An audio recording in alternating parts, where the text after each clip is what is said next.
wonder what Dave's doing.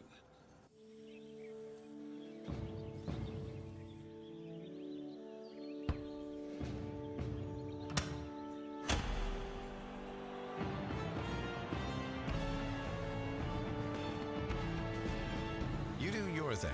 We've got you covered. Hey, is the power off on this? I don't know. Just take it off. Safety violation, unsafe work conditions. In the construction trades unions, safety is our highest priority, and we train you to recognize and speak out on unsafe working conditions so that everyone arrives and goes home safely. Learn about careers in construction at georgiaconstructioncareers.com.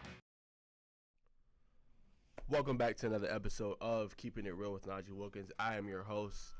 Glad to be back on this Friday Eve, guys. Jam-packed show today. Also, happy March Madness.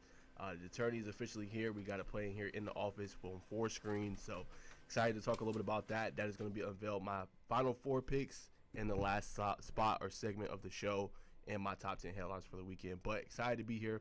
And before I kind of go into the show today, first off, I want to say thank you so much to everybody on Twitter. I mean, I did a post. I did not expect it to go do numbers like how it did, but thanks to all the players, the coaches that sent their film in. I wanted to look at some more film, so we got 2 guys we're looking at today, but you guys did outstanding with that. Reached over 23,000 people, over 70 plus comments, man. So my DMs have been flooded ever since, and a lot of people have been sending in their film, so thank you guys so much. I really, really appreciate that.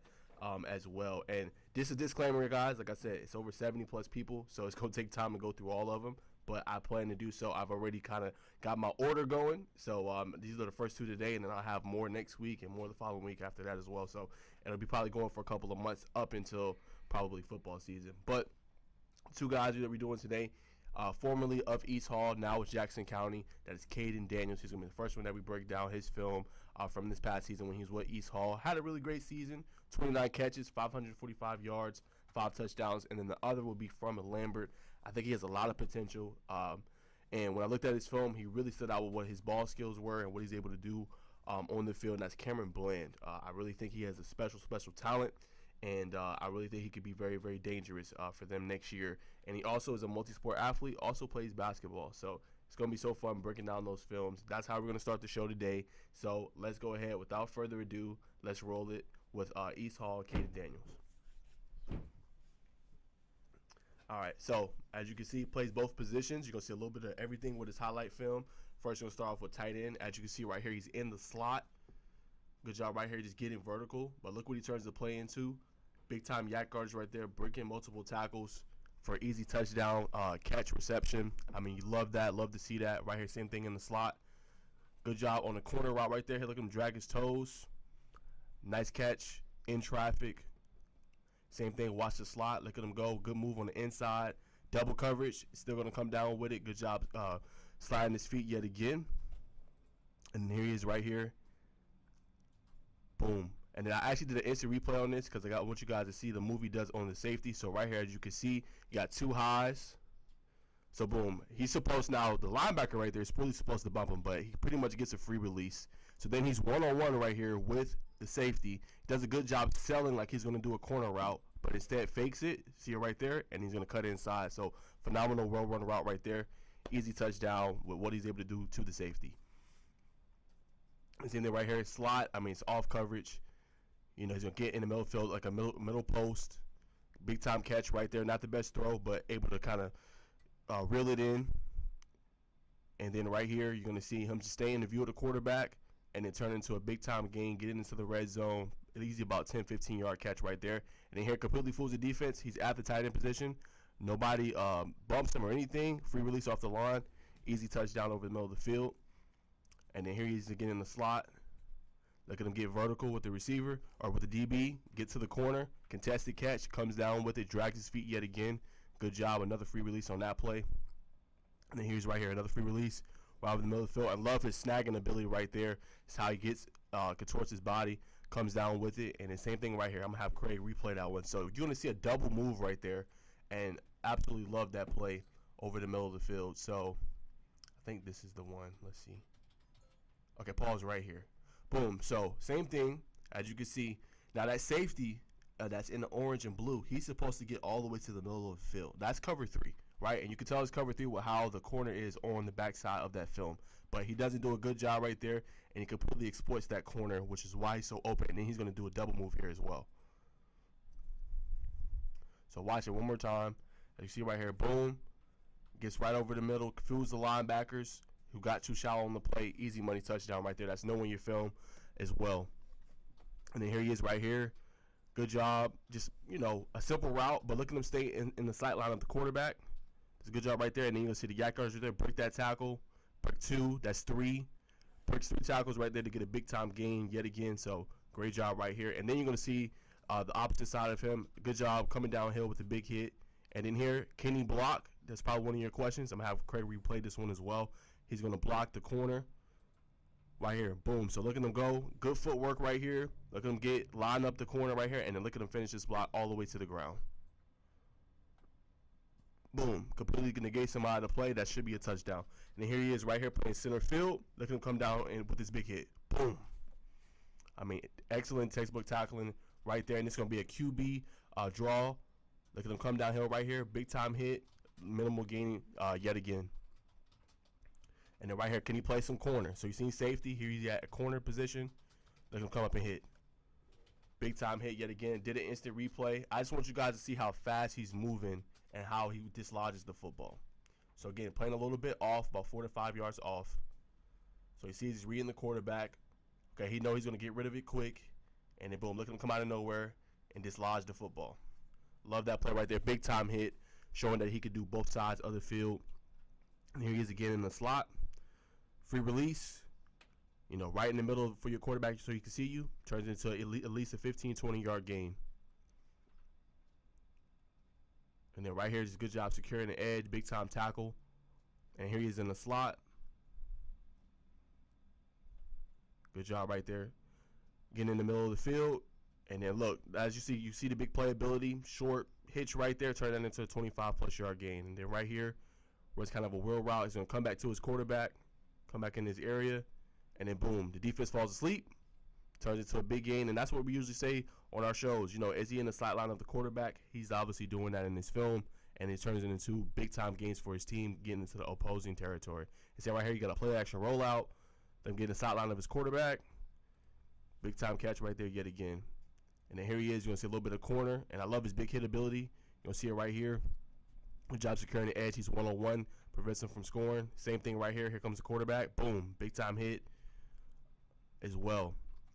And then right here, you're going to see the final play. Look at him go. Good job getting vertical and catching it over the middle of the field. So I think on the next level, it depends kind of how his body, you know, shapes out and things like that. But I definitely think on the next level, he could easily be a tight end. You can see. I think he does a good job kind of being a security blanket for the quarterback, being in the middle of the field. I think he takes advantage of different coverages, different zones, the cover threes. And a lot of times the defense were falling asleep on him, and then he turned them into big-time plays, and I think that's huge as well. So I think he has a bright future, and I think also defensively he showed that he has that big hit ability, and he's able to kind of dislodge the football, and he loves coming downhill. So that's what stands out about this film to me. I think he does a really good job of catching the football and making big-time yak yardage as well. So that is the first one. We got one more we're going to look at before we conclude the film breakdowns for today, and the other one is Lambert athlete Cameron Bland. And without further ado, we're going to roll this tape. All right, so right here, we're going to do an instant replay on this one after it gets done rolling. But it's one-on-one. It's on the island with the receiver. He does a good job. The receiver does it getting the inside release, but look at him close. So watch the instant replay right after this play. So as you can see, it's one-on-one coverage. No help, no safety help. So right here, you're going to see the receiver gets the inside leverage. Right here. He fakes like he's going outside, which gets Cam a little bit, but look at him adjust to this play. Boom. So you see right there, it's open, but look at him close down the speed. That's the most impressive part about this film. Close it down, get there, dislodge the football, PBU, incomplete pass. Gotta love that. And then boom, right here, he's one-on-one again. Look at him close the speed yet again. Look at him dislodge the football, one-on-one. Jump up, dislodge the football, PBU yet again. And then right here, okay, so now the questions are, can he play off coverage? He's playing off. That's at least 8, 9, 10 yards off. So let's see how this play looks for him. So boom, back pedals, sees it, boom. Look at that big hit right there. So can tell he watches and studies his film, come down, can make big hits. Same thing right there, boom. Dislodging the football. I mean, he is textbook with that. Same thing right here. And I'm going to have you roll that one again, Craig. So, and this is the part I want to break down. Let me see. So right here. So, again, go look at the back half of the field. Go look at the 40-yard line, right where the logo is, the Longhorn. He's playing so off on this play, Cam is. But look at Cam, see it and read it, and watch the closing speed of how he dislodges the football. This should really be a reception. So, boom, he's off. Boom, he sees it. Okay, the quarterback's about to come down. Look how far off he is. That's a good about 10 yards almost. Look at him close the speed, the gap right there, and dislodge the football. That's textbook. You can't coach that no better. And same thing right here. He's one-on-one with a bigger receiver. Completely throws him out of bounds. Great play right there. And then, boom, here's the big hit ability, right? Got to contain your edge. Contains it. Good job right there getting the tackle. Pretty big time right there. And then here he is right here. 101. Look him turn his head. Dislodge the football. Get it. Looks like an interception right there. Same thing. Here he is. 101. Again, he's not getting a lot of help. No safety help. Boom. Look him close on that football. Another dislodge. I mean, that's absolutely textbook. Same thing right here.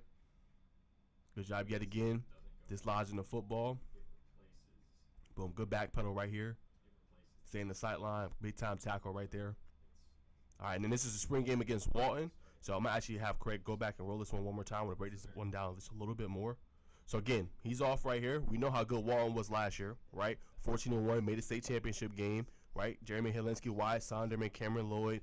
See how off he is right here? The receiver's going to run a comeback route. But look at him sense it. Look at him close on the football and get another big-time tackle. So, boom, right here. Comeback route. He sees it. Look at him close the speed. Boom. I mean, that right there is textbook. And the same thing right here, way off coverage. At least looks like about 12 yards off. Over the middle of the field. Two receivers the same direction. He's the one getting the PBU yet again. I mean, that's textbook. Now you ask, can he press? This is press coverage right here. It's only about two feet off. Boom. Look him get physical with the receiver. Not give any airspace. Another incompletion. So we can play both. Zone. He can play off and he can play press. And then right here, look at him just making the play at the middle of the field, limiting the game. He tried to cut back, but does a good job containing where he's supposed to be at. This one's probably my favorite. Great closing speed yet again. Dislodging the football, another big-time PBU. And then same thing kind of right there. Now right here, he's a little bit playing off, about 5 yards. Look at the feet. Textbook play. Now, actually, I'm going to have you roll that one more time, Craig. I just want to break that one down just a little bit. So, now look at this one. So he's playing off. The receiver gets on the inside. Look at him adjust, though, with his footwork. So, one more time. Boom, right there. There's the receiver. Look at him go. Boom. Good job right there. Getting him frustrated. Another big incompletion. One-on-one on the island. And the same thing right here. You see him contain the edge well and do a good job there. Then here's the press. Boom. One-on-one. As you guys can see, he's on the island. Right? And then this play, I think I did an instant replay. Yep. Okay, now watch this. So when you look at this play, you're going to see him and the receiver. Now, the receiver goes outside. So he does a good job. He could get beat here, but he does a good job when the receiver tries to get the outside leverage of staying pat, staying where he's supposed to be at, coming down and dislodging the football. That's excellent textbook, just footwork, and sometimes the receiver can get a little bit of leverage on the outside. He doesn't get beat on that play. So that was excellent form right there yet again. And right here, just coming down, making a big-time hit.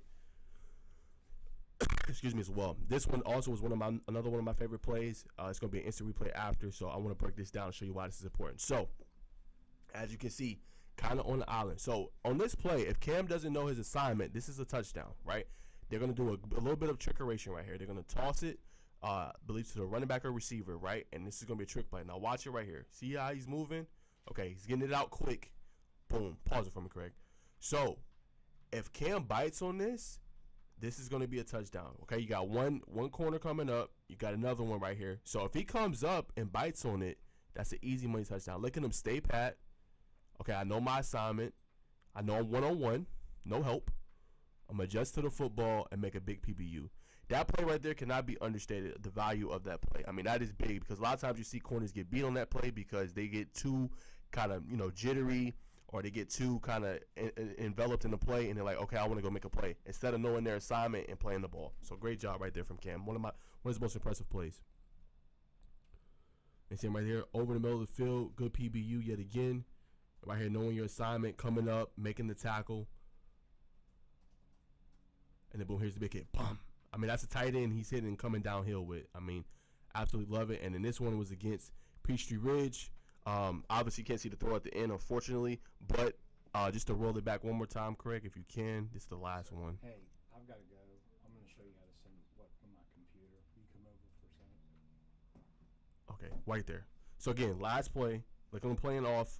And then look at him kind of close the speed. So, again, the inside right here, he's going to see it. As you see, the receiver's going to fake like he's going outside, go inside, and look at Cam kind of cut it off. Boom. Good job right there. He's right on him. Good textbook coverage. So, what I love about his game, I think he's a great corner. I think he has a strong potential. He also is an athlete, plays wide receiver too. But he's a big hitter. He can come downhill.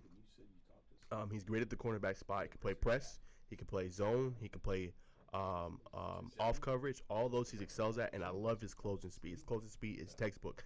I think the part of his game where he can take the next level for Cam is when he's able to kind of come and he's able to get turning those big PBUs and the interceptions. If he can get a couple more interceptions, I'm not sure how many he had this past season, but let's say of that film, let's say he had 10 PBUs. If he could turn 3 or 4 of those into interceptions, I think he'll be kind of more on the map and kind of, out there a little bit more. Obviously, he has some good recruitment.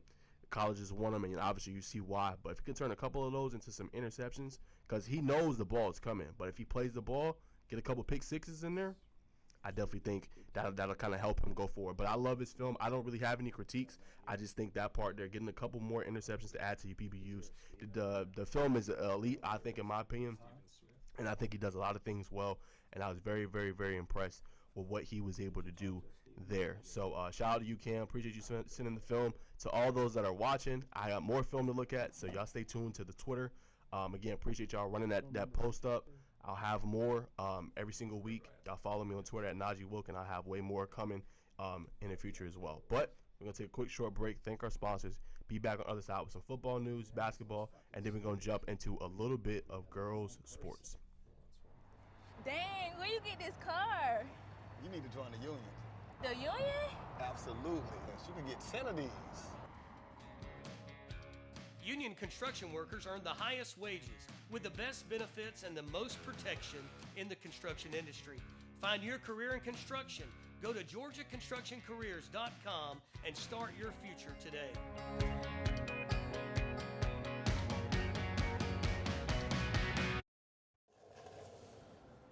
What you doing?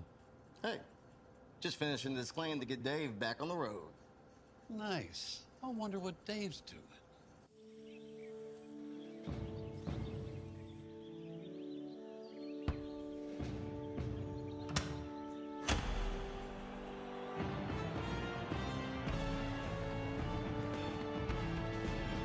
You do your thing. We've got you covered. All right, guys, so welcome back. So we'll get into a little bit of football news. Obviously, we got some major news in the top 10 headlines for the weekend, and we'll talk about that a little bit later on. But I do want to talk a little bit about Archer. They are hosting a 7-on-7 tournament this year in the summer. So you look at it, second annual Archer Air Raid National Showcase Tournament. They're going to have about 20 teams in the tournament, 6 games guaranteed, $450 is the cost, Friday and Saturday. Also, an additional 3 games as well, $400 on Saturday, and it's going to take place Friday, June 21st, and Saturday, June 22nd. So, for all the news and details or questions regarding registration and to get in, talk to Coach Williams, Coach Dante Williams of Archer, at _Coach Williams, and then at Coach Flim 33. So, that's kind of how it looks. That is one of the big event, and again, this is the second annual event for them. So I love that. I mean, we talked about last week Grayson being a team that is also having a national showcase. We know how good they are as a program and as a team, always producing great D1 talent and always being right on the precipice of not winning a title, being right there in that conversation every single year of being a contender. So love that for Archer, man, and love that for their team. Got some great pieces coming back. Jonathan Stafford, Jordan Dew, who got a lot of good experience this year starting. So they're going to be an interesting team to watch. I can't wait to see how they're going to look defensively wise and how they're able to take the kind of next step with their program and their team. So that is the latest news on that. That's what they got going on this summer as well. I'm sure they'll be in the Corky Kell 7-on-7 tournament as well. All right, so we'll keep going. Got Meadow Creek football. They actually just announced their football schedule for 2024. So how it looks, they're going to start with Central Gwinnett, at home. Then they're going to have Decula, which will be at the Stables. And then they're going to have Pebblebrook as well at the Stables. Going to play against them. And then they're going to have Peachtree Ridge on September 13th, followed by Duluth, which will be another home game. And then they're going to play against Norcross September 27th. And then Brookwood on October 4th. And then North Gwinnett 2 weeks later. So they're going to have a bye week October 11th. And they're going to play North Gwinnett at North Gwinnett on 10/18. Then they're going to have Berkmar as well at Berkmar. And then their final game will be against Parkview at the Stables at home. So a really intriguing schedule. When I look at it, guys, what really stands out to me so far, I got to throw Peachtree Ridge in there, right? They had a big-time season last year. We're going to talk about one of their big games coming up nationally that they're going to have, I believe, either not to open the season. It's going to be the second week of the season. So we'll talk about that in a little bit. But Peachtree Ridge, I mean, they're going to have Darnell Kelly back, who I think is one of the best quarterbacks in the 2026 class for upcoming and rising juniors. So that's going to be a tough matchup, I think. Norcross can never sleep on them. They're always pretty good. They're going to have a new quarterback. Obviously, it's going to be Dylan Muhammad. He got a little bit of play along with A.J. Watkins because he was so good. He played almost every role offensively, running back, receiver, quarterback. Watkins was doing it all. That he's the Air Force. No, actually, I believe he committed to Jacksonville State signee. So Norcross can never sleep on them with Coach Keith Maluth. Always does an impeccable job. Brookwood, I think this year should be better.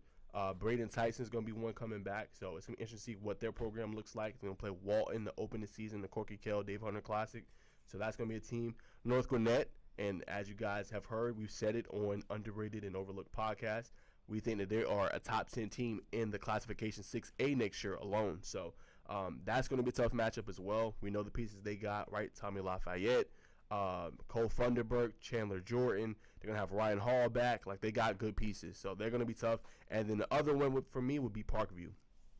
I think for Parkview, it's just figuring out the QB position, right? Who's going to be your day one starter? Can he lead your team? Because they're going to always be brewing with talent. I already shouted out two guys I think you guys got to get on your radar. If you're watching the show, Kevin Caldwell and Julian Elsley, they are next in line. All their guys kind of graduated, went on to play at different programs. Jalen Crawford at Auburn. And then you had Mike Matthews, who's now at Tennessee. So they're going to need different pieces to come in, and I think they got that. They also lost Zealous Hicks, who is now at Carrollton. So Parkview is going to be an interesting team, right? Not going to have their same thumpers and their speed guys as far as when it comes to Kyrie Spain and obviously Traylon Maddox, who's going off to school. So who's going to be the next running back in line for them, and how are they going to look at quarterbacks? The biggest question. So those are the teams for me that stands out. Those I think will be the toughest this year: Peachtree Ridge, Norcross, Brookwood, North Gwinnett, and Parkview. So those five. So never easy, but I think they got the right coach in place for Coach Wofford. I know last year gave me a little bit of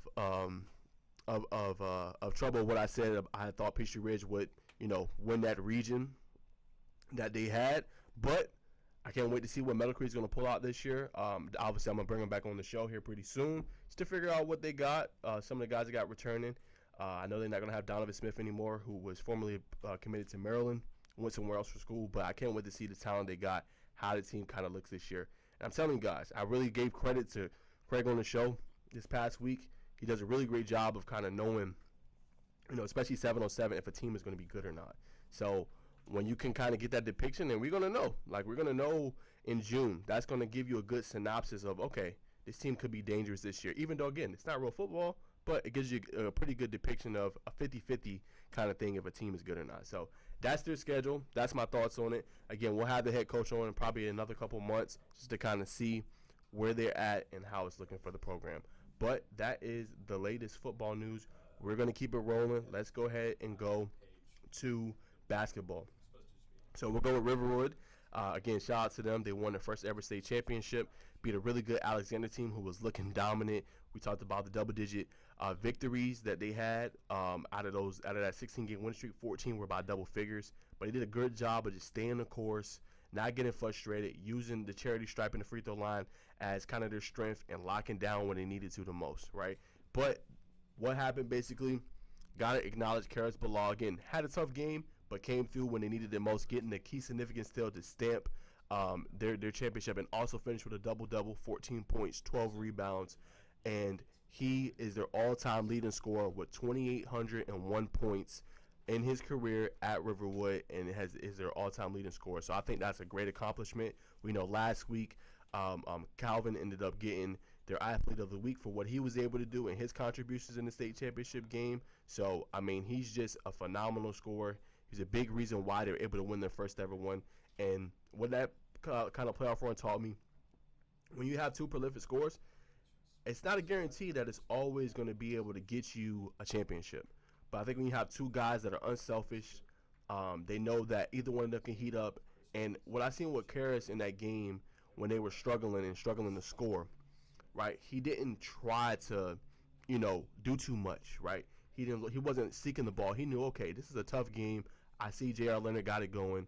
I'm going to let him do his thing, and then when I'm needed to, I'm going to be aggressive, and I'm going to go get a bucket when I can. So you need those type of guys. Again, a lot of times you need a full, consummate team to win, but when you got those prolific scorers and you got guards that can play at a high-end level, that definitely does a lot. So shout out to him, 2,801 points. I'm sure it's going to take some time for that to be passed. But then again, his backcourt mate, J.R. Leonard, is back for another year. I know he's going to be playing in the AAU circuit, so it's going to be interesting to watch him and see what he's able to do. So special shout out to them and their program, and also to head coach Buck Jenkins, what he was able to do and kind of accomplish. Nothing short of spectacular, man, and they're going to be one to watch next year as well. Moving on to GBCA, that's Georgia Basketball Coaches Association. They are going to have an all-star game this weekend, March 22nd, March 23rd. Yep, that is this Friday and Saturday. Also a game for boys and girls. The boys game is at 12 p.m. Just want to talk a little bit about the rosters of kids that are going to be playing. So, got Rashawn Washington of East Lawrence. You got Braden Moore of Lee County. Caleb Wilson, Holly Innocence. We know how spectacular he is. Shane Bynum of Kip, Atlanta. Christian McAllister of Fayette County. Connor Teasley of Peachtree Ridge. Deke Cooper, we know how phenomenal he is as well, of Woolward Academy. Deshaun Davis of Savannah High. Eric Chatfield, who's next in line for that program at Pace Academy.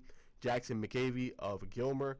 Jarvis Wright, now how great he is, just recently was donned a 3-star player from Ware County. Jawan Jinks of Doherty. Got Jordan Coney of Trutland, J.R. Leonard, who we just talked about, of Riverwood, is going to also be in this game.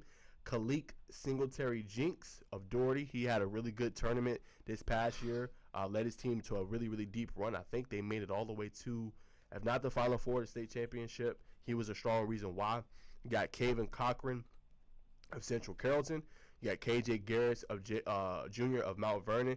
Marcus Gillespie, who I'm very high on, is going to be running with Atlanta Express this year in the AAU circuit. Of Clark Central. He's going to be there. He's an outstanding player. Marcus Smith of Walnut Grove, another phenomenal player that recently got rated as well. Makai Ragland of Berkmar. Miles George of Sprayberry. Nigel Thomas of McDonough.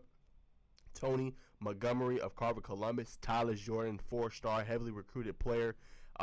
If he has another, I think, strong AAU circuit, man, he could be donned a 5-star by this time next year or going into the season next year. So he's also going to be in the game. So those are the teams. Those are the players that got in. It's a really great list. Again, real quick, players that stand out to me: the Caleb Wilson, Deke Cooper, Eric Chatfield, Jarvis Wright, J.R. Leonard, Khalik Singletary Jinks, Marcus Gillespie, Marcus Smith, Makai Ragland, Nigel Thomas, and Tyler Jordan. So this is absolutely loaded, and I'm sure it's going to be a fun game.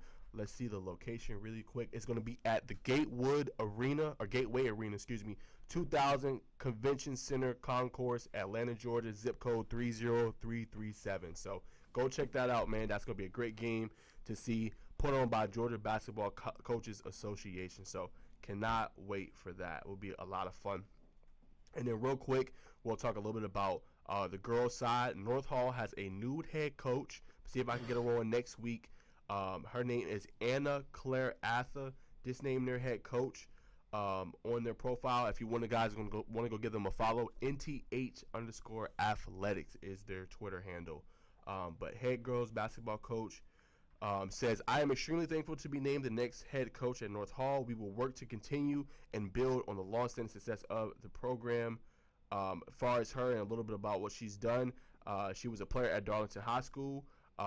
She went to Wofford, a D1 program in UNG. She was formerly a coach at Stars Mill, and led her team in her career to a region championship, 4A Sweet 16, also an Elite 8, and she was called the Fayette County Coach of the Year. So they bring some great experience into their program, a phenomenal coach that can continue to lead them to success. So that is the latest breaking news. That was announced a little bit over, yesterday. That was announced yesterday. So that's the latest news there. Going to definitely see if I can try to bring her on the coach show on Tuesday at 4. So we'll see if we can get that worked out. Excuse me. But let's transition to another sport. We're going to talk a little bit about the boys track and field before we go to the girls. But I want to give Zion Reagans a special shout out of Jones County. Not at Oklahoma yet, but he continues to do big things in the track field. So he took home gold in the 100 meter at James Rollerson Memorial Relays. He achieved a PR of 10.24. Yes, you guys heard that right. 10.24, which is the fastest 100 meter run so far this year in the state of Georgia and the third fastest time in the entire nation. So I'll read that one more time. Zion Reagans took home the gold in the 100 meter at James Rollerson Memorial Relays, achieved a PR of 10.24, which is the fastest so far in Georgia, in the state of Georgia, third fastest time in the nation. So the kid can absolutely fly. So that is the headliner for boys track and field. We also had some new fastest times in the 100, 200, and 400 meter, and from this past weekend. So we'll start. We just talked about Zion Reagans at the Jameson Rollerson, Memorial Relays. Also, you have Floyd Samuels Jr. of Norcross High School at the Christian Coleman Invitational. He achieved the fastest time this year, 21.22. And then you also had Elijah Thomas of Grayson with the fastest time so far this year, 46.8 time at Huey Magoo's Running with the Devils. So a special weekend for those kids as well. And then you have another one, Christian Coleman Invitational was from Westminster, Joseph Jacot, 4:16:04. So those were the times. Those were the what they were able to do all set this past weekend. So very, very, very exceptional as well. And then I couldn't talk about track and field without giving a special shout out. And Craig, I'm not gonna lie to you, man. We might need to take notice of them. This might be a great story for your blog too. So Langston Hughes, this past weekend, they got 3 of the fastest times, Craig, in the 4x100, 4x200, and 4x400. They did 2 of them this past weekend. So at the Bobby Hayes High School Invitational, they set it with a 40.59 time at the 4x100, and then they set it also within the 4x400 with a 3:16:81 time in that same meet. They did a little bit earlier this month, about 2 weeks before, a 1:26:47 time in the 4x200 time at the MTFX CCGA Invitational. So why I bring that up? A lot of these kids are going to be playing football next year, potentially, not saying all, but potentially. When you got that speed, man, speed kills. Like we know that. Like that translates to the football field, right? You can hit your top speed a lot longer, right? When defenders are trying to run you down, it only takes you one cut and you're gone. You're out of there. So I think that means a lot. Obviously, we got to see what they're going to look like quarterback-wise. Again, between my show and between Craig's show, we're going to bring Coach Boone Williams on, talk about his team. But when you got that kind of speed on the field, that definitely says a lot. So they're going to be a team to watch. Not a lot of people are going to talk about Langston Hughes. But when you said them kind of times in track, you definitely caught my eye. Okay, you definitely caught my eye. So I wanted to give them a shout out. That's probably a great story of what they got going on with their track team. Very fast. They've been doing their thing. So wanted to give them a special shout out as well. Shout out to Langston Hughes and what they've been able to do. All right, let's keep it rolling. Last one on the boys' side, Jameer Cantrell. He just set a new PR record. He has his eyes set on the goal. His yearly goal he set for himself was a 10.9. Plays at Buford High School. I think he's going to be a name to know. Also plays football. And has some lofty expectations for himself. But he just set a new PR, 11.18. Looks like, I'm trying to see what the meet was called. I'm not sure what the meet was called, guys, but he had the fastest time. Followed by him was another Buford player, Bryce Joyner with 11.29, and then Jalen Bell of Grayson with 11.31. So he set the fastest time, and he wants to get it down about 25 seconds to 10:9 at the 100 meters. So special shout out to him for setting that new mark this past week. We see you, man. Keep doing your thing. Only a freshman, will be a sophomore next year. So very, very fast. Speed, as I said, kills, and we seeing that in these track meets as well. So that's going to conclude it for the track and field. We're going to go to the girls' side a little bit, talk a little bit about that, talk about a little bit about girls' sports. But want to give a shout out on the show to Berkmar girls track and field. They won the Patriot Open this past weekend. They did their thing. On the girls' side, looks like first place finishers were Berkmar's girls Alania Thomas, a 100-meter dash. She did it with a 12.89 meet. Avery Ennis, she did the 400 at 104.50. Jennifer Perez did the 1600 meter 6:48.23. The 400 relay at 51.20. And then the 1600 relay 4:25.30. And then Nayana Pringle, high jump of 4 feet 10 inches. And Sania Dumas, shot put of 26-7. So shout out to them. They won the meet. Their boys finished runner up, but special meet for them. They came up big in that meet at home. Excuse me. All right, now we just talked about the boys, so I got to bring up the girls. Got to talk about the fastest time so far. We're going to look a little bit at that. And again, it's been set again newly this past week. When we look at it, so Sol Frederick, name to know, Druid Hills. She looked like she beat out the recent time. She had 11.43 100-meter time at the Chris Coleman Invitational. She also just set the fastest time for this year in the 200-meter with a 23:27 time in that same meet. So she was balling out. She was doing her thing. And then Madison Gardner of Woodward Academy also set a new fastest state time, 53:62 at the Christian Coleman Invitational. And then the final one, we know her name very, very well, Alawalu Watson Oyeli. Sorry if I'm butchering that, but she said it in the 2024 Rome Invitational, a 2:09.92 time for South Cobb. So those are the most recent set ones as well. Also, we got some new teams in the forefront in the 4x100, 4x200, and 4x400. 4x100 is going to be Druid Hills. One of the faster times this year, 44.84. Lambert High School, 139.33. And the Blue Devil Relays. And the final one is Woodward Academy at the same Chris Coleman Invitational, 3:43.30. So those are the latest updates to that. We'll be tracking it all season, and on the show, definitely talk about some of the fastest times as well and what the ladies have been doing. So shout out to them. Excuse me. All right, so we got to go back to Gwinnett. We got to talk about Buford track and field. They shine as well at that Blue Devil relay that we were talking about. Trying to find the girls' part. All right, so Buford first place girl finishers. You had J.C. Wright, 100 hurdles, 14.19 at long jump, 19-014. 800 sprint relay, she had a 1:55.30 time, and in the 1600 relay, 3:55.27.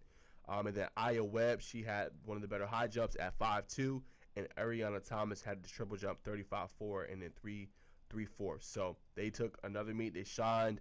J.C. Wright's been doing her thing in the track season, and she absolutely balled at this Blue Devil relay event. So special shout out to their program as well. All right, and then we had Seconder. Again, we know it's a technology school. We know they're very smart, but they have been catching up pretty fast. I love what their team has been doing. They've been real good in soccer this year. But the girls' team, their freshman, this is going to be a name to know, Najeh Brewer. She had a runner-up finish last weekend at Nike Indoor Nationals in New York City. She was the only freshman qualifier. She took second among 24 throwers in the shot put with a 34 feet 5 inches time. She hit 37.5 on her final throw, bumping her from 7th to 2nd. So shout out to her for finishing runner-up in the Nike Indoor Nationals. That is not easy to do. So she has been doing her thing. Wanted to give her a special shout-out as well. Then we had one more on the national stage. That's Decula's Danae Nimberhard. She was at the New Balance Nationals. She ended up being Gwinnett Daily Post reigning field event performer of the year. She took runner-up honors at the event with a 40 feet 5 inches time, and she finished second in the triple jump at the recent New Balance Nationals track and field meet. So again, doing big things out there, going to nationals and finishing second is nothing short of great. So special shout out to her and what she has been doing. And then we'll go to swimming really quick. Gwinnett Trio was honored at Georgia's Best in swimming and diving. So that trio that was honored is going to be Brookwoods, Baylor, Stanton, and Chloe Brothers, as well as Wesleyan's Haiti Westmuth. They took 3 of the top awards presented by Georgia High School Swimming Coaches Association for the 2023-2024 season. Stanton was voted Class 7A Boys Swimmer of the Year, and Brothers was named Class 7A Girls Diver of the Year. Westmuth shared the Class 3A Girls Swimmer of the Year honor with Tallulah Falls, Madison, Dampier as well. So special shout out to them for a strong season. They were honored this past week on March 19th at the Swimming Coaches Association's Awards. So special shout out to them and what they were able to do as well. All right, so we got a couple more girls news as well before we take our next break. We'll talk just a little bit about Riverwood girls one last time. So athlete of the week for them was Elle Wakefield in soccer. She scored 4 of the 5 goals against Wheeler this past week, and a big one for them. She's been dynamic all year. So she scored a hat trick. Just her playmaking ability has been really good on the pitch, letting the offense come to her while also setting up her teammates, and her effort is always 110%, as it says. And then Madison Fletcher, the coach, said this per quote: "She's a dynamic playmaker and leads the team as a captain should. Her effort is always 100%. And then if you check in on what Riverwood girls soccer has been doing so far this year, we'll give just a quick update on them. So far this year they're 6-6, but they are number 4 right now in their region at 3-2. So they just got to continue to play some good soccer. Got Marist at the top at 5-0. You got North Atlanta with 4-1 record. St. Pius right above them at 3-2. So they got a little bit of leeway. They got a game up on Dunwoody, and they got 2 games up on Lakeside, DeKalb, and also 3 games up on South Cobb. So just got to get that 4 seed. You get that 4 seed, you can get into the tournament. Their next game, which is going to be a very, very important one, they got to play North Atlanta. So that's going to be a tough one. But if they can pull that one out, they got to feel pretty good. And then after that, they got Lovett and Marietta as well. Excuse me. So that's what they got coming up. We got one more girl news we're going to talk about a little bit. But we're going to take one more quick short break, thank our sponsors, and be back on the other side. Hey, is the power off on this? I don't know. Just take it off. Safety violation, unsafe work conditions. In the construction trades unions, safety is our highest priority, and we train you to recognize and speak out on unsafe working conditions so that everyone arrives and goes home safely. Learn about careers in construction at georgiaconstructioncareers.com. What you doing? Hey, just finishing this claim to get Dave back on the road. Nice. I wonder what Dave's doing.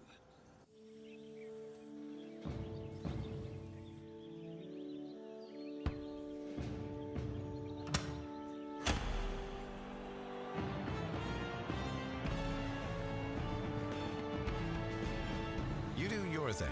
We've got you covered. All right, guys, welcome back. So we'll get into the next part of the segment before we conclude with my top 10 headlines for the weekend. I'm going to talk really quick about Wesleyan. They just hired their new girls softball coach. That was this past week, almost about a week ago. Savannah Hefstetler Peppers is her name. It's a little hard to pronounce, but she was formerly the head coach at Denmark in neighboring county, Forsyth County, since 2021. It was announced this past week that she would be the coach. She's been doing great things. She's won 5 state championships in her career. Also had 2 state runner-up finishes, and in her 8 seasons, she sported a 221-42 record during her time there. Wesleyan currently on a run of 3 straight state championships, Class Private A title in 2021, and 3 A titles in 2022 and 2023. So they get a lot of experience. A coach that is known winning 5-time state champion, over 200 plus wins in her career. So I think Wesleyan is getting put in good hands. And she's been doing a really phenomenal job at Denmark. She led them to a pair of second-place finishes in their Challenger region, Region 6 and 7A, and 2 trips to Class 7A Sweet 16 during her tenure. And also within their program, they accumulated a school record 18 victories last season. So she's continued to put the program on the forefront and getting them out there as well. Prior to coaching, she was a 4-year letter winner in the Southeastern Conference of Tennessee softball program, 4-time SEC Academic Honor Roll, and Easton NFCA Scholar Athlete. Also participated in multiple SEC, NCAA regional, and NC Super Regional tournaments during her career. So I think a knock it out of the park type of hire for them. I think continue to put them on the map for Wesleyan. I mean, they've already won 2 state titles back to back, so it'll be interesting to see kind of how their program looks, going forward. But they got the right coach at the helm. And you guys, you can go to GwinnettDailyPost.com. This is where I'm getting a lot of my stuff from. Gwinnett Daily Post. They do a great job of talking about all the news in Gwinnett that's going on that I can talk about on the show. So go give them a follow. Go subscribe to all their great content as well. And then I don't want this show to seem like it's only in the northern Atlanta area or the metro Atlanta area. So if you guys are down south, got some big things going on, you want me to talk about on the show, again, give me a follow on Twitter at Najeh Wilk. That's linked below. Or kind of direct me, send me a DM about some things that are going on down there. I try to look up stuff. It's be hard to find sometimes. But if you guys got stuff going on down south, middle Georgia, East Georgia, West Georgia and Columbus, East Georgia and Augusta and beyond, and Savannah, definitely hit the DM. We'd love to talk about that on the show as well. So just wanted to bring that up really quick. But that transitions us to, we talked about softball. Let's talk about boys. We'll talk about baseball, some of the top hitting performances of this past week. So 6 candidates made it on this list. You guys can go to highschool.si.com. They do a great job of rounding all this stuff out and talking about some of the top performances from the past week. Kendall Jackson of Houston County, he went 4 for 7 in a series versus veterans with a double, triple, and 5 stolen bases. He's been doing this thing. There's another player on here, but we're going to wait. He's going to get kind of recognized in the top 10 headlines on what he's been doing. The next one is Joshua Kendrick. Woodland Stockbridge had a great week in a win over Hampton. He went 4 for 4 with a triple and 6 RBIs in his performance. In a win over Cedar Grove, he was 2 for 3 also with a triple at bat. And then Ethan Garrett of Heritage in a 3-game series versus Westfield, he had 5 hits, 7 RBIs, a double, and 2 homers. So he's coming on at the right time for them as region play starts to kind of ratchet up. And then Caleb Feltz of Seconder went 2 of 3 with 2 bombs, 4 RBIs, and a blowout win over Walnut Grove. And the final one was Evan Doss of East Coweta, 3 for 3 with 2 home runs and 3 RBIs and a win over Rockmart. So those are the top hitting performances. And last but not least, we got the top baseball performances from, top pitching performances, I should say, from this past week. All right, let me see. It is loading. Top nominees. Okay, so we'll start with Matthew Perkins. Through the first 7-inning perfect game in Alatoona history. So we'll say that again. Through their first ever perfect game in Alatoona history this past week, he struck out 10 roam batters with 71 pitches. So special shout out to him. He is forever etched in the Buccaneers history with that type of performance. So special shout out to him in that win. You also had Dawson Jones of Pope with 5 innings, securing a win over North Forsyth, striking out 9 batters in the process. So shout out to him. He was doing this thing this past week. Barberry tossed the second no-hitter of the season for the Broncos. Mowed down Grayson batters like it was nothing. Ended with 9 strikeouts. So special performance for him. And you also had Clinton Harris of Brookwood. Had another stellar outing. Went 5 innings. Only gave up 1 hit. Struck out 10 batters. You had Matthew White of Northview. He was spectacular against North Springs. He threw a complete 7-inning game shutout, only allowing 2 hits, striking out 14 batters. His second game, with 14 strikeouts. So he's been doing his thing on the mound and throwing the ball really hard and striking out batters. And then you also had Carson Ward of Calvary Christian. Pitched 4 innings, struck out 8, and only allowed 2 hits while picking up a win over Lafayette Christian. And in the final 2, Hayden Glover of Alatoona went 5 innings on the mound, took home the win versus Rome, finished with 8 strikeouts, and didn't allow an earned run. And then Johnny Nutt of Wilcox County was lights out on the mound, went 6 innings, only giving up 1 hit and striking out 16 batters. So special shout out to him for his performance and what he was able to do as well. So that's what we got latest on that. Also, big week for Grayson when it comes to baseball. They've been kind of in a rut a little bit. They've been playing some tough teams. You know how good Parkview is. State championship contender year in, year out. Brookwood has also been good as well, but They got a tough game coming up. They got a game tomorrow night, kind of a must-win. They're 6-7 now. They got a little bit of leeway where, if they can kind of get hot in the final couple of games, they can make a playoff run, maybe potentially, but they got to be able to kind of get it going. Tough loss last night. So we'll see if they can kind of get going. They were in top 10 in most rankings from what I heard throughout the season. Our Score Atlanta poll rankings, Prep Baseball Report. I think Perfect Game got rankings too. They was pretty top on all of them, but they're gonna have to be able to kind of get through the adversity this year. See if they can kind of get it going. But they only need a top 4 seed, so that is definitely doable. They definitely can do that. So we'll see if they're able to kind of come out on top. All right. Now it's time to conclude the show, my favorite segment, presented by GeorgiaConstructionCareers.com. That is my top 10 headlines for the weekend. Can't wait to talk about it. So we're going to start here. I know we got a lot of Bama fans in here, but we're going to start with Darryl Duke Johnson, who is one of the top linebackers in the country, as high as number 3 overall in the class of 2025. He's rated as a number 28 overall player as well in the class according to 247 Sports Composite. Had a really great season this past year. Before we talk about Bama, he had 103 tackles, which was his career high. He really has great urgency. He can play a sideline to sideline. He's good at attacking ball carries. He's very aggressive. He's really a true thumper that doesn't care about throwing his body around. And he's showing a repeated ability to kind of dislodge the football, make big hits, turn them into turnovers. That's what you want to see at your linebacker position. Sideline to sideline, come downhill, make big plays, make splash plays, get the ball back to your offense. He checks all those boxes, and he's a very, very violent nature when he's on the football field and plays at full speed almost pretty much every play. So I think it's important for Bama. And the reason I do is because I think a lot of people were nervous of what Bama was going to be after Nick Saban was over, right?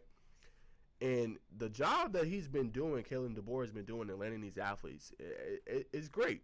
When we look at it and you look at on 3 recruits and you look at what he's been able to do, number 2 athlete / linebacker in Darryl Johnson, 4-star player. Number 4 athlete in Derek Smith coming out, 4-star player. Number 10 defensive lineman Antonio Coleman, 4-star player. Number 14 athlete Zymir Smith, 4-star player. So there was some rumblings when he first got there, right? And they had a special player. I feel like I'm losing his name. Might need somebody to remind me. Max, what was the receiver that was really good? Right? Is it Ryan Williams? That's the receiver, right? No, like the one they got. Like he was thinking about, he decommitted and then he ended up staying there. Ryan Williams. Okay, I was right. Okay, let's make sure. So when you can keep guys like Ryan Williams, who comes in a 5-star player, and they don't leave. And then you're starting to build this class for 25, and it's a really great class. You at least got to have them in the top 5. You're doing your job, and it's going to take time. And I think it just goes to show you, too, that a lot of people say, oh, well, these athletes are going here because of Saban. And I don't think that's the case. I think Alabama and Saban, obviously before that Bear Bryant, did a good job of building the brand of what it is today. And it's globally recognizable. It is. So, adding Duke Johnson, it's just going to make your defense better. You're going to be able to use him in a plethora of ways, And, I think it's fantastic what he's been able to do. And, obviously, we'll talk about it more on our podcast. We're going to have Max on this next week, talk a little bit about Bama. We'll go into even more detail. But I think it's important to kind of point out what he's been doing. And the true test for Bama this year, and I'm going to probably bring it up on the podcast too, but I think Bama has to win at least 9 to 10 games. Only reason I say that is the guys you got coming in, if you are competitive and you can get about 9 to 10 wins, like, okay, well, I'm still building my class. A lot of guys left. Caleb Downs left. Some of these key pieces decided to transfer out. We've got some decommitments, Mason Shore, Zakai Helton, and things like that. But if you come in this first year in a really tough schedule, you hang with a Georgia, you do your thing, and you're able to win 9 to 10 games, and you in that college football playoff conversation, then you go back and you look and you think, okay, well, this program is still what this program is, and that's the Alabama brand. So if he can get it to that point, and again, it doesn't have to be, I don't even think it has to be a national championship.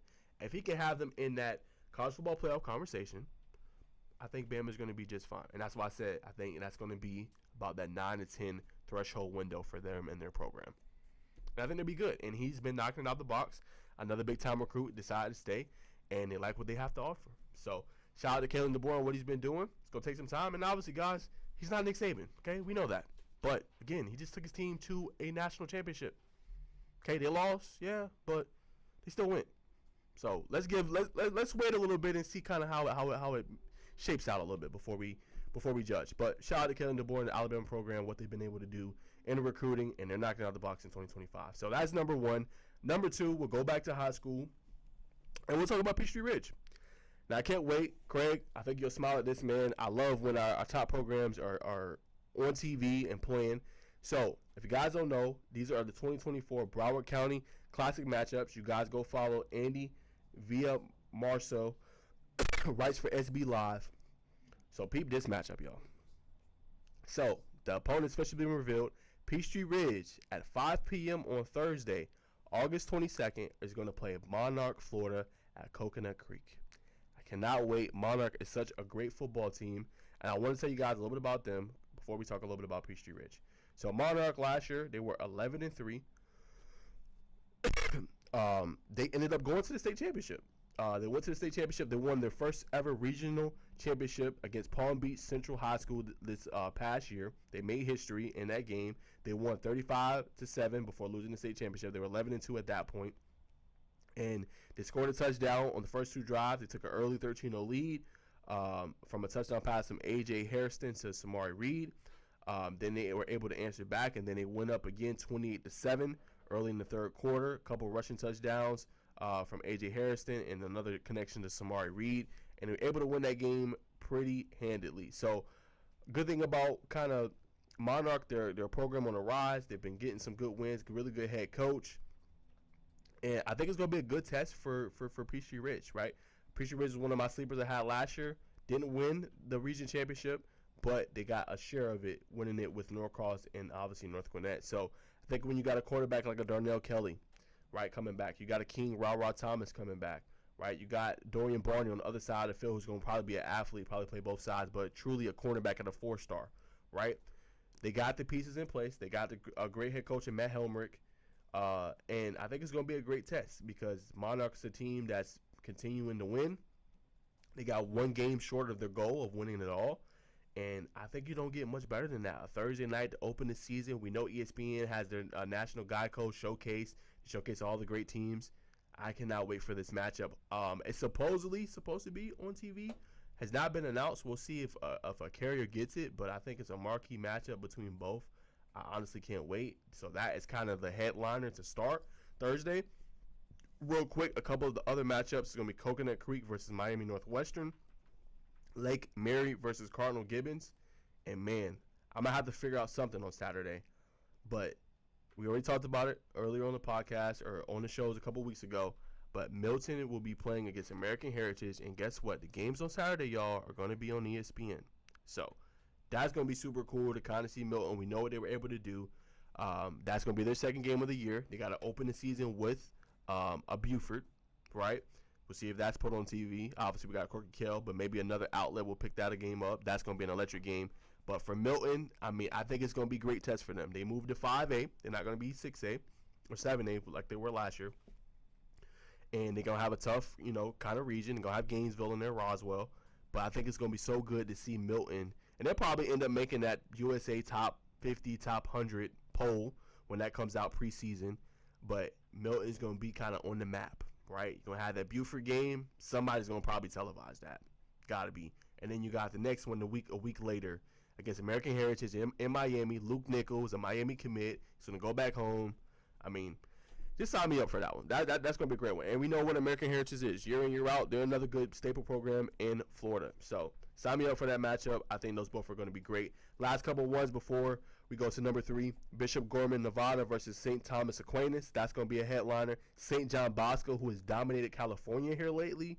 You're beating even the dominant Mater Dei. They're playing Chaminade Madonna. That's going to be another marquee matchup. And the final one, Western versus Hoover, Alabama. If you guys don't remember, we had a Hoover, Alabama a few years ago in the Corky Kell Dave Hunter Classic. Played against North Gwinnett. And, the rest is history. They ended up winning that pretty handily. So, Hoover also has some great players. And they also have Jameis Winston's little brother on the team who is a wide receiver. So, yes, they do. Wide receiver. And he can play. He can play. He's really good. So, you've got nothing to do on Saturday, Graham, that game might be the nightcap game. Western versus Hoover, Alabama. Should be like number 3 or number 5. Yeah, I know you're a big Winston fan, so I had to throw that in there. All right, guys, so we'll keep going. Number 3, major national tournament set to kick off. I'm going to write an article on this one. I'm going to try to get this out tomorrow, ideally. But I love it for our programs here in Georgia. This is basketball. Still being discussed. If it's going to, like, what network it's going to air on. But, man, I love it. These are just their sponsors. So the tournament is going to be March 27th through the 30th, so next weekend. And you can purchase tickets at www.thethronehoops.com. It's going to be at American Dream in New Jersey. Here are just some of the sponsors: Chase Bank, American Dream, Chick-fil-A, Capelli Sport, Hospital for Special Surgery, Michelin Ness, NBA 2K24, Panini, and it looks like Locker from Foot Locker. All right, so the teams that are in it. So it's 16 teams, a little bit bigger than the one we talked about last week, which was the Max Preps Chipotle with ESPN. But, man, I love it. So 2 Georgia teams are in here. At number 1, you got the Explorers versus the Blue Knights. At the 2, you got Plano East versus, looks like, Homewood Flossimer. At the 3 seed, you got Brotherhood New Jersey versus Bishop O'Connell, Virginia. At 4, which is one of our teams, Grayson is going to play against Jackson Reed in D.C. They're from D.C. At number 5, you got Riverview, South Carolina versus Camden, New Jersey. At 6, you got Richmond Judges, Virginia versus DeVale, California. And then 7 and 10. 7, you got CHSAA, New York versus Oak Ridge, Florida. And then the 8 and the 9 is going to be Cale versus Central Cabarrus. So the reason I love that is because Cale won back-to-back state championships this past year. It was a really phenomenal team. And you get to see them on the stage one last time. You get to see C.J. Brown, Cannon Richards, Jalen Colson, head coach Jermaine Sellers, and be able to see them play on a national spotlight, national forum. So, again, I don't know what outlet is going to pick it up. I'm hoping it's a major platform. I'll keep you guys posted if I hear anything. But I'm glad they're getting to play. They're one of our best teams here in the state. I'm glad they're getting to play on the big stage. And then Grayson.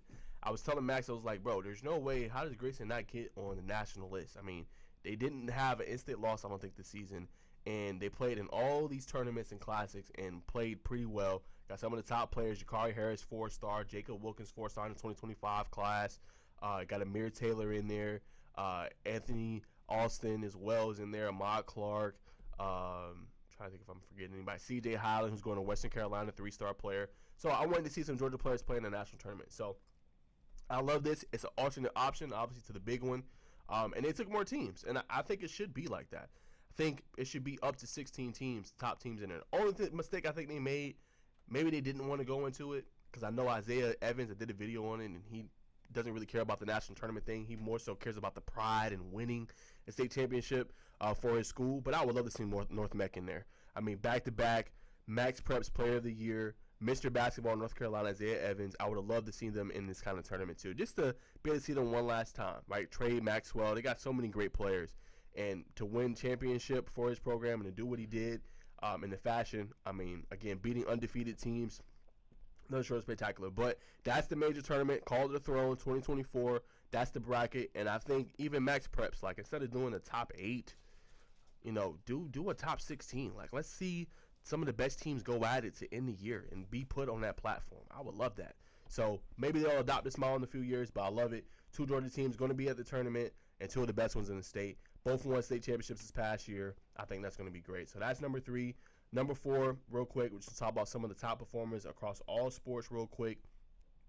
It's a bunch of candidates, over 20 plus. Again, go to sblive.com or highschool.si. They do a great job of getting it. But Kendall Jackson of Houston County, he went 4 for 7 versus veterans, double, triple, and 5 stolen bases. I think we talked about Kendrick earlier. You also had, let's see. Yeah, we talked about some of these guys already. Okay, yeah, we'll go to soccer real quick. Yeah, KJ Wells, Mount Area Girls Soccer. She had 2 amazing performances last week. Win over Hart County. She scored 8 goals. Also had 3 assists in a win over Stevens County. She scored 7 goals and 2 assists. Aaliyah Lowe of Alexander girls soccer, she scored 5 of the team's 10 goals in a blowout win versus East Paulding. Clinton Brew of Heritage Boys Soccer scored all of the team goals, so he had a hat trick and a 3-2 win over Strong Rock.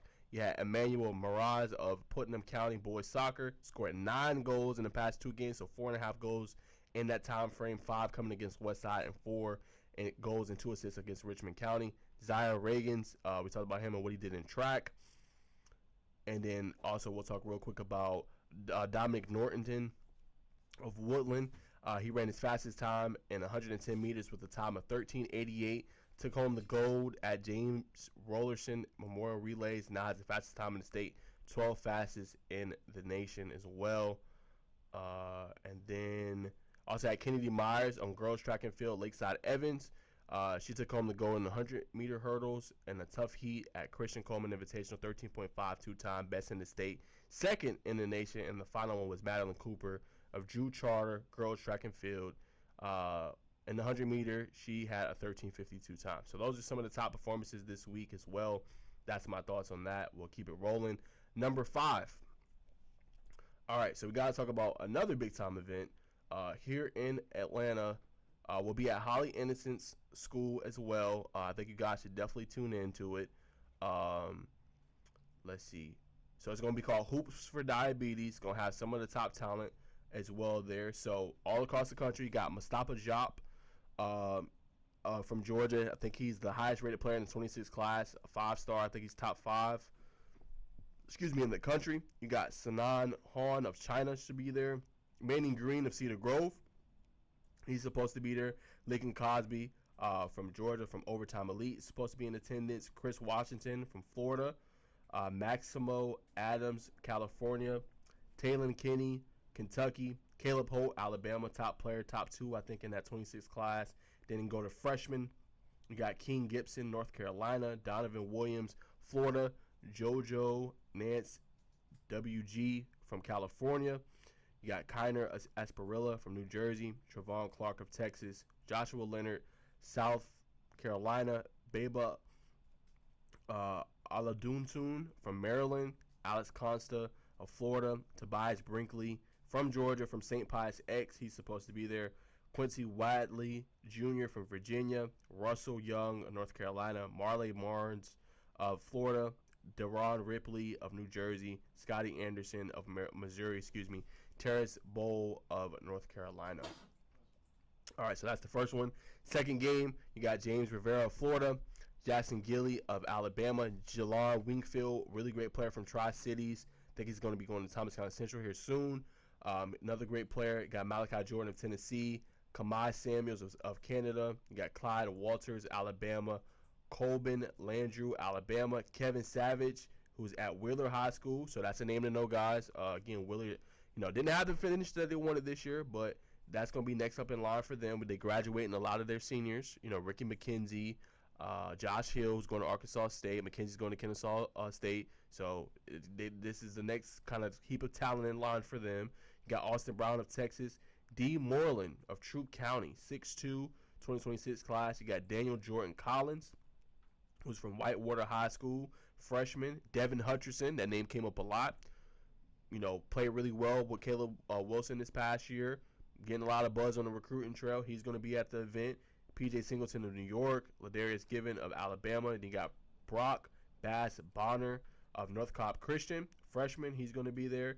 Nasir Anderson of Savannah Country Day is going to be there. Marcus Kerr of North Carolina. Jerron Salisbury, we know how good he is. Can't wait to see how his game has kind of increased since we last seen him in December. He's supposed to be there from Norcross. Landon Collier of Florida. Trey Keith of Tri-Cities High School, supposed to be there. And then see 3 Georgia players, Jaron Samuel, Wanderboro, Amari Chundry of Osborne, Gregory Dunson, you know how good he is, Alexander High School, Elijah Thomas of Canada, and then Gabriel Fuller from Rhode Island. And then the final game has a bunch of Georgia guys on this roster. You got Cam Mercer, Ohio, Peter Julius from Solid Rock Academy. You got Jalen Allen of, looks like that's Maryland. Bentley Luscano from Landmark Christian. These are good guys are incoming freshmen. LJ Bird of Riverwatch Middle School, Camden Cooper of Florida, Skylar Ragu of New York, DJ Giles of Alabama, AJ Doyle from Woodward Academy, Blaze Johnson from Hebron Christian, Tristan Robinson of TJ Elder Middle School, Mason Collins, South Carolina, Dejon Harris, Florida, Eric Dampier Jr., Mississippi, LaRon Mack of Florida. You got Flory Kuminga of North Carolina, AJ Williams from Eagles Landing Christian Academy, CJ Moore, South Carolina, Miles Hayes, Woodward Academy, Pierce Strom from Milton High School. You got King Hernandez of Thrive Christian Academy, Breland Craft of Pace Academy, and then the final one, Abu Jalou of Emerson Middle School. So that's the roster. It looks pretty deep. Going to be a lot of fun. That is the showcase. Going to be streamed on SUV TV. So I think that would be intriguing for the players, and I think you're getting a good taste of a little bit of everything, right? You're getting the 2026 guys. That's going to be the juniors next year. You're going to get the freshmen from this past year, and then you got 28 guys that are rising freshmen. So a good beat to get some guys and kind of find out, what's next in this talent-rich state at the basketball level in Georgia. So that's what we got. Another great one, Gatorade National Player of the Year finalists have been announced via On3 Recruits. Obviously, you got Cooper Flagg of Montverde Academy, who is going to Duke. Rutgers small forward, we all know him very well, had a great run at state, averaged, I think, 33 points, nearly 17, 18 rebounds, 6+ assists, I believe, this past year. I told a bunch of people, I think he could go on the NBA level right now and be a contributor on that level. That's how good I think Ace Bailey is. We obviously know he's going to Rutgers. He's in that conversation. And then last but not least was Baylor's shooting guard commit, VJ Edgecombe, is also a finalist. So I'm sure that's going to come out here pretty soon. But those are the 3 finalists for Gatorade Player of the Year. I think that's a big headline as well. And then we'll go to number 7. Special shout out to Pace Academy, what they were able to do at their relay from this past week at the Invitational. They were at Roswell High School. So their 4x600 relay team placed first with a 20:54:63 time, and they also set a new school record. So shout out to them. That time was very fast, 5th all time in Georgia, and also set a Roswell Rotary relay record. So shout out to them for setting some history, not only for the school, but also at the meet itself, and also 5th all time in Georgia. So shout out to them, what they were able to do this past weekend at the meet. That was a pretty cool story. All right, a couple more before we get out of here. Number 8, I thought this was cool. We talked about them last week on the show on Tuesday. But we're continuing to see Peachtree Sports Network gaining some buzz, starting to pick up a lot of different contracts and professional teams. But I thought this one was cool too. So they are going to start broadcasting Atlanta Vibe games. We talked about Atlanta Vibe last week, them winning. So it was announced on Monday. The schedule will air locally, beginning with this Thursday's match against Orlando Valkyries, which is tonight on Peachtree Sports Network. And what I love about it too is that it's going to allow these sports to get more kind of on a platform. A lot of times you see these sports are played, but nobody can watch them unless you go to the game. So I think Peachtree Sports Network is doing a good job. We know they broadcast the Storm, the lacrosse team, right? They do our games on Friday nights, also on the network. And then now you add the Atlanta Vibe to the mix. I think that is pretty cool for them. And then they also did a couple games this past season on Peachtree Sports Network for the Atlanta Hawks. So I think it's great to have a channel that people can tune into. I think it's streaming on Spectrum, Xfinity, and also, guys, if you got YouTube TV, which is a major player, you can watch all the games on there. Go to YouTube TV and watch all the games. So I think that was pretty cool, them picking up that contract now. Kind of televising the games, and we talked about how good Atlanta Vibe has been lately, and now they get to be more on TV, more on kind of that stage as well. And I think they are number 2 right now in the standings, so they have been doing their thing. I thought that was super cool, and as you said, they are the home of live local sports. And remember, guys, this network launched last October, so it's only been barely 6 months, and they've already picked up major deals as well. So they're also home to Atlanta Dream of WNBA, College Park Skyhawks of NBA G League, Atlanta Gladiators and Savannah Ghost Pirates of ECHL, Georgia Swarm, which you just talked about, National Lacrosse League, and the Atlanta Hustle of the American Ultimate Disc League as well. So shout out to them for what they've been able to do in broadcasting all the professional sports here. All right, guys, so last 2 before we conclude the show. We'll go to number 9. Got to give him a shout out. Craig covered him very, very well the past few years for baseball. But K. Brown, man, he has been balling. He's been having a special run. He's the UGA commit, but he earned National Player of the Week honors this past week. A run that helped boost Parkview inside the top 10 of their national rankings. They're pretty high. I'm pretty sure Craig has him number 1 in his rankings that's coming out today. But he finished this week 7 for 7, 2 home runs, 3 BBs, 8 RBIs, 4 stolen bases, and 4 hits, looks like. So National Player of the Week, K. Brown. It's the reason why me and Craig thought Parkview was going to win it all last year until Lowndes kind of came in and surprised everybody. But he's been spectacular at third base, and batting-wise, he's one of the best in the state. So shout out to him for winning Prep Baseball National Player of the Week for his performance and doing what he did. 3 walks, 4 extra base hits, 8 RBIs, and 4 stolen bases. So shout out to you, Caden, for what you've been doing on the mound in baseball and continue to be spectacular like have you been. So shout out to him. That's number 9. And number 10 to conclude the show, the NCAA tourney is here. We got the action in the background.